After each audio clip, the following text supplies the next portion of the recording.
ஒரு ஆள் இருந்தான். அவன் குரு சொன்னார், அப்பா நான் அவனுக்கு தியரியாக கற்றுக் கொடுக்க வேண்டியதெல்லாம் கற்றுக் கொடுத்துட்டேன், இப்போ நீ ப்ராக்டிக்கல் ட்ரைனிங் கற்றுக்கணும், அதனால் நீ ஒரு தடவை இங்கேருந்து காசி யாத்திரை போயிட்டு வானார். இவன் இங்கேருந்து கிளம்புனான். போகிற வழியில் ஒரு செருப்பு தைக்கிற தொழிலாளிக்கிட்ட செருப்புக்கு வார் தைக்க சொன்னான். அவனுக்கு ₹1 கொடுத்தான். அவன் வேணா சாமி காசிக்கு போகிறல, அங்கே காசி விஸ்வநாதர் உண்டியில் போட்டிருந்தான். இவன் தனியாக எடுத்து ஒரு மூட்டையில் கட்டினான். போயினேக்கிற போது ஒரு கொள்ளை கூட்ட தலைவன் வந்தான். எல்லாத்தையும் எடுன்றான். தன்கிட்ட மூடிட்டுலாம் கொடுத்துருவார். அது ஏதோ இடுப்பில் வச்சுக்கிறேன்றான். அது ஒரு ஏழை செருப்பு தைக்கிற தொழிலாளி கடவுள் காசி விஸ்வநாதர் கொடுத்த காணிக்க, என் உயிரை எடுத்துட்டு நீ எடுத்துக்கோ, இல்லைன்னா கொடுக்க மாட்டேன்றான். இவ்வளோ நேர்மையாக இருக்கேயா, அவனே இவ்வளோ கொடுத்தா நான் எவ்வளோ கொடுக்கணும்னு அவன் ஒரு மூட்டை நிறைய பந்து கொடுத்து போ, என் பேர் என்னை நினச்சின்னு காசியில் போடுன்றான். போய் நினைக்கிறான். காசிக்கிட்ட ஒரு பிரம்மராட்சசம் வந்துடுறான். ஒரு பிராமணன் தான் கட்டுறதை யாருக்காவது கற்றுக் கொடுக்காம செத்து போட்டான்னா அவன் தான் பிரம்மராட்சசன். ஸோ அவன் சொல்கிறான், வா ரொம்ப நாள் ஆச்சு, என் கேள்விக்கு பதில் சொல்லு. எல்லாம் சொல்கிறேன், எனக்கு 1 வாரம் டைம் கொடு, நெருப்பு மேலே சத்தியம் பண்ணி கொடுத்துட்டு நான் காசிக்கு போயிட்டு இந்த ஏழை கொடுத்ததையும் கொலை கொடுத்த தலைவன் கொடுத்ததையும் நான் காசியில் சேர்த்துட்டு வந்துடுறேன். அவனுக்கு நியாயம் தெரியும் இல்லையா பிரம்மராட்சசன். சரி நெருப்பு மேலே சத்தியம் பண்ணுன்றான். இவர் அதெல்லாம் முடிச்சுட்டு திரும்பி வந்து பிரம்மராட்சசா வா வா என்னை சாப்பிடுன்றாரு. வரல அவன். இவர் அல்றாரு, என் சத்தியம் பொய் ஆகக்கூடாதுன்னு. இதில் ஒரு தேவ புருஷன் வந்து நிற்கிறான்.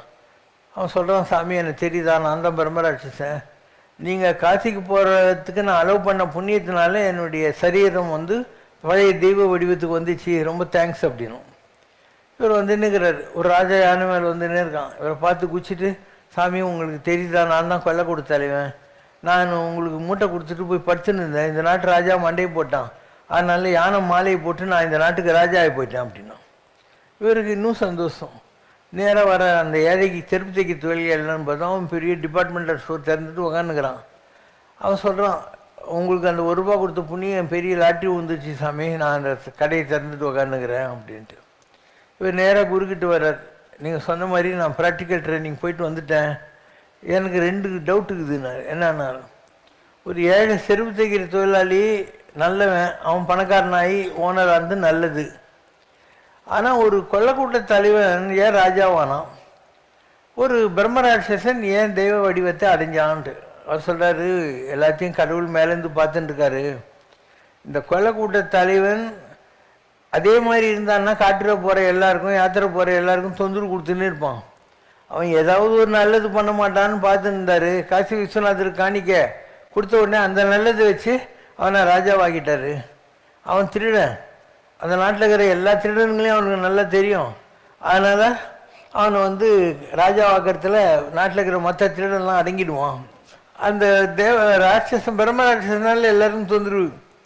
அவன் உன்னை காசிக்கு போகிறதுக்கு அலோவ் பண்ண புண்ணியத்தை கொடுத்து அவனை பழைய தெய்வ வடிவத்துக்கு கொண்டான்ட்டார். ரொம்ப கரெக்டாக இருக்குது. நான் வந்து ஒரு செருப்பு தைக்கிற தொழிலாளியே பெரிய பணக்காரன் ஆக்கியிருக்கேன், ஒரு கொள்ளைக்கூட்ட தலைவனை ராஜா ஆக்கியிருக்கேன், ஒரு பிரம்மராட்சசனை டிவைனாக மாற்றிருக்கேன், இதனால் எனக்கு என்ன லாபம் அப்படின்னு.